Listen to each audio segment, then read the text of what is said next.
Good morning, dear students. This is your science teacher, and today I'm going to teach you science. And from last few videos, we were continuing with our chapter 9, that is the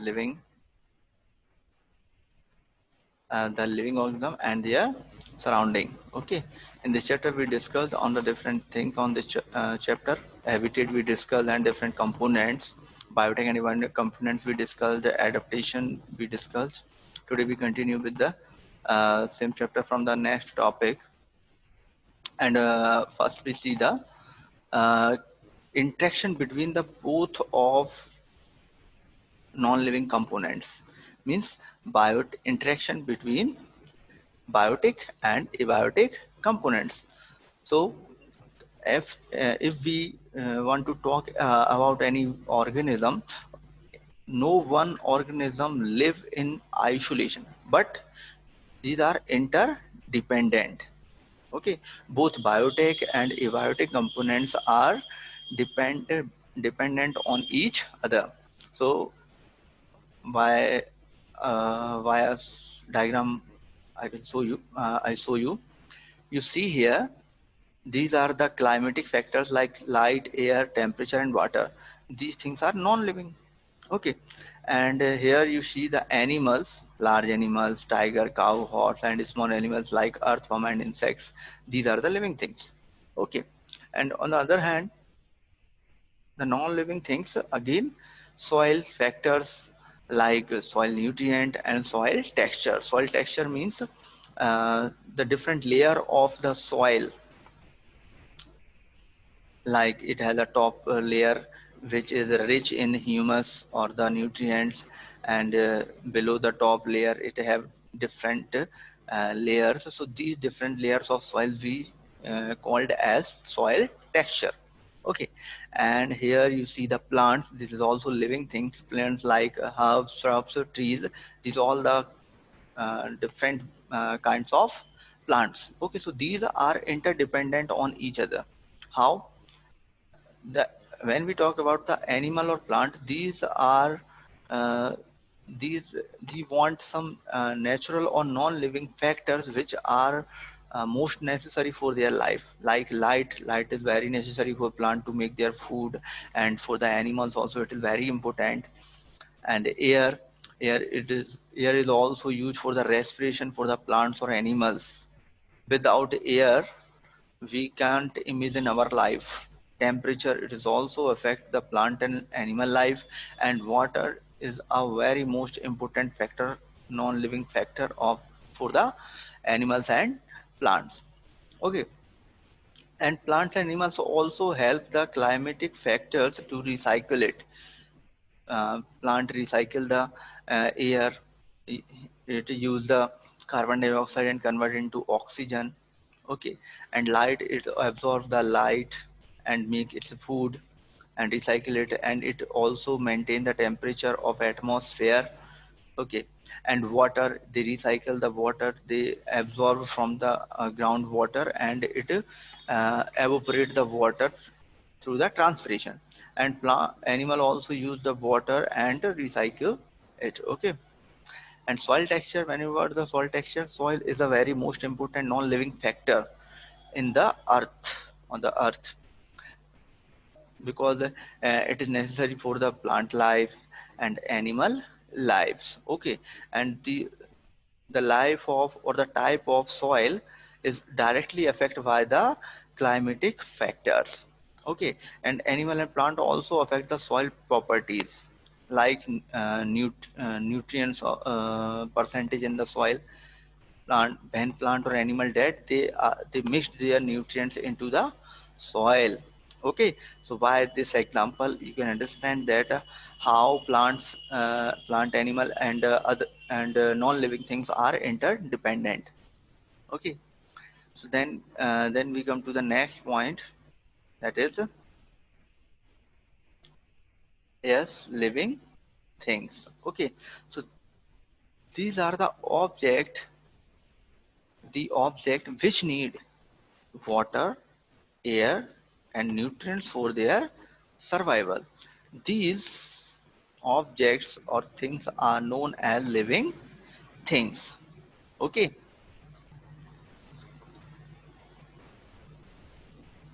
And non-living things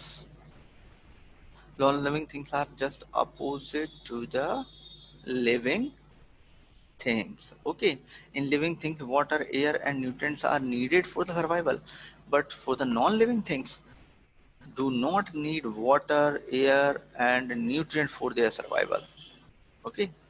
And cells, we know that our body is made up of billions of cells. Okay. It is a structural unit of our life, or structural unit of all the living things. Okay. In this picture you see here, they show a picture of onion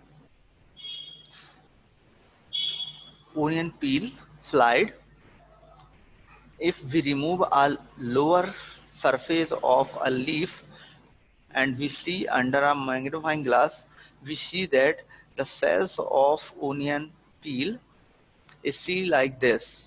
These are the cells and they have nucleus. Okay, these are the cells. These are the building block of onion.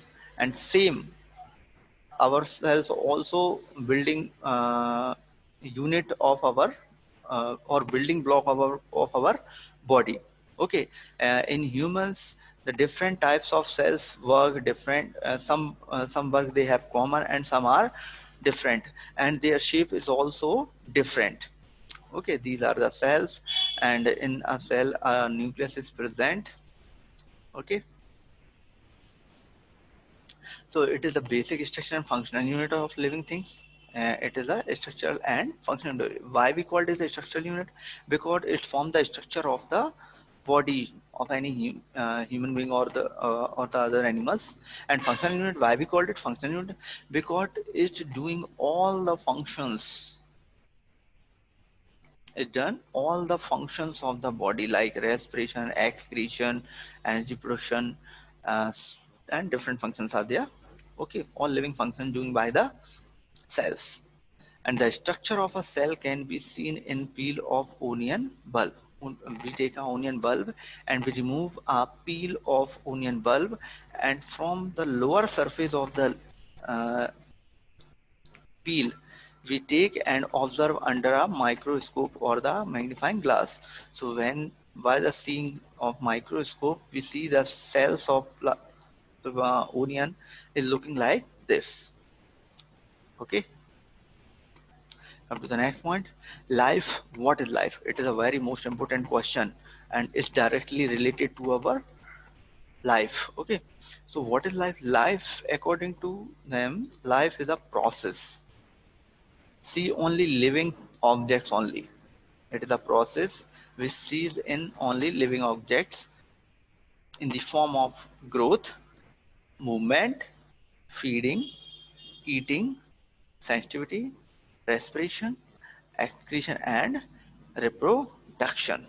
Okay, so some properties are there, some characteristics are there for the living things. Living things on the earth possess certain basic characteristics. Which type of characteristics? Like growth. They growth continuously. Animals growth for a definite period of time, and plants taking growth for lifelong. Okay. And then movement from one place to another, and feeding, taking food. Responsiveness means they respond the changes around us, around them. Okay. They do the excretion, and they show the respiration, and they have cellular structure, reproduction they show, and adaptation they show. Okay, so we see these characteristics in description from tomorrow. I think it is enough for today. Okay, good luck.